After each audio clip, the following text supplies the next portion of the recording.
Hello，大家好，我係 Irene，多謝你 click 入嚟睇條片。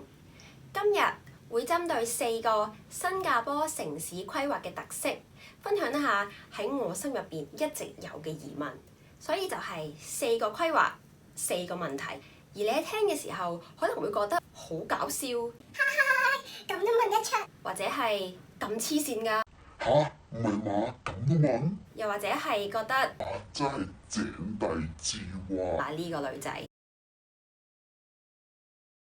其實我只係想分享一下新加坡同埋香港喺城市規劃上面嘅唔一樣之處。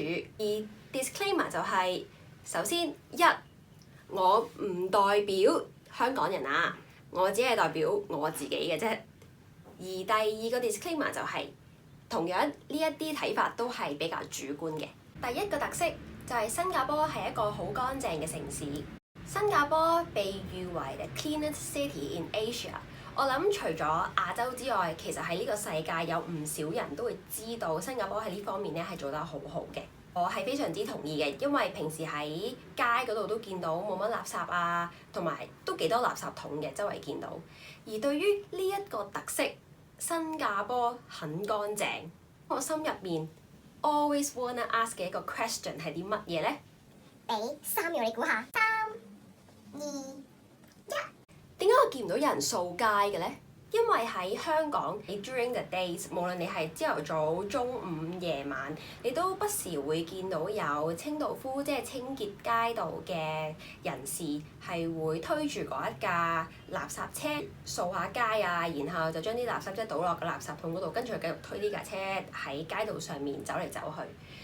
而喺新加坡 Circuit Breaker 之前嘅時候，我其實都好少見到有清道夫，或者係唔係太清楚喺呢度呢一個職業係叫乜嘢嘅人士去清潔街道。呢一個我係成日都想問嘅，因為我見到條街好乾淨，但係我見唔到有人掃，所以呢個就係我想問嘅問題啦。第二個特色就係新加坡非常綠，或者係非常清。除咗 cleanest city in Asia 之外，我知道新加坡亦都被譽為 the greenest city in Asia。喺城市規劃方面，我見到有好多樹，有好多綠色嘅植物喺城市入邊都有種植咗。而喺住宅區，我成日都會見到有一大片空置嘅草地係冇人用嘅。咁呢一個現象咧，亦都令到我產生第二個疑問。今次又係俾3秒你估下，呢個簡單啲，你應該估到嘅。3、2、1。點解唔攞嚟起樓啊？咁好明顯係一個香港人嘅諗法，因為喺香港喺唔少嘅住宅區，其實係根本唔會見到有空置嘅地方，更加唔好講話係綠色。香港寸金尺土，可以被開發或者發展用嚟起樓嘅用地就唔係好多，因為我哋有好大片嘅土地其實係郊野公園嚟嘅。當我見到有一啲空置好大片嘅地方嘅時候，我第一個疑問都係會想問：點解唔攞嚟起樓啊？咁呢個可能就係源自於我喺香港一直生長以嚟所見到嘅情況啦。雖然我都明白喺新加坡嘅房屋都係供不應求，但係可能你哋可以發展嘅地皮係比較多，所以就未去到話每一忽地都要插針式咁樣去起住宅區嘅樓宇。第3個特色就係有好多 well-developed for 運動用途嘅設施。呢一樣純粹只係我嘅 observation。喺住咗喺新加坡呢一段時間入邊，我發現政府喺建設社區嘅時候係會將運動用途嘅措施設施納入佢嘅發展考慮範圍之一，例如 community centre， 又或者係喺平時行人路嘅隔離都一定會設有一個單車路線。而針對呢個特色，我想問嘅問題就係：對於新加坡人係咪個個都咁中意做運動嘅咧？呢個亦都係一個我對新加坡人本身嘅印象。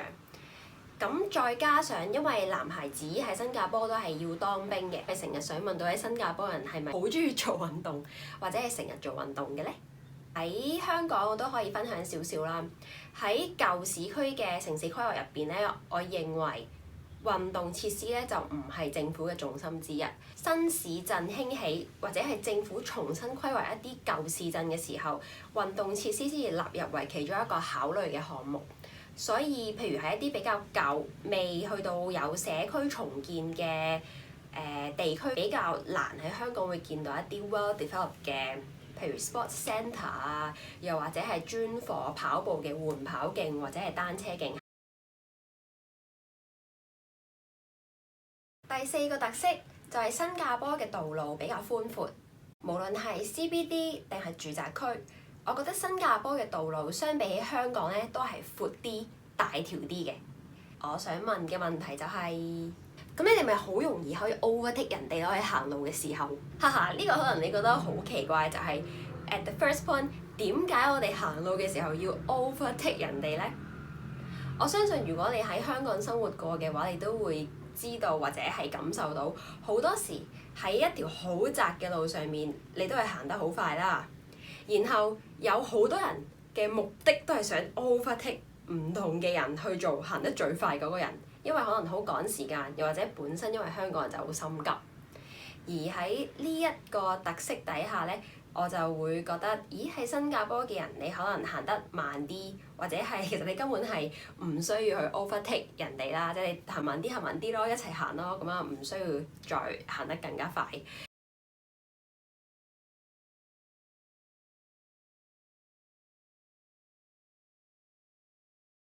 好，呢條片去到呢度啦，希望從我嘅問題同埋啱啱以上嘅分享，可以令你了解多啲新加坡同埋香港喺城市規劃上面嘅分別。好，我哋下一條片再見，拜拜。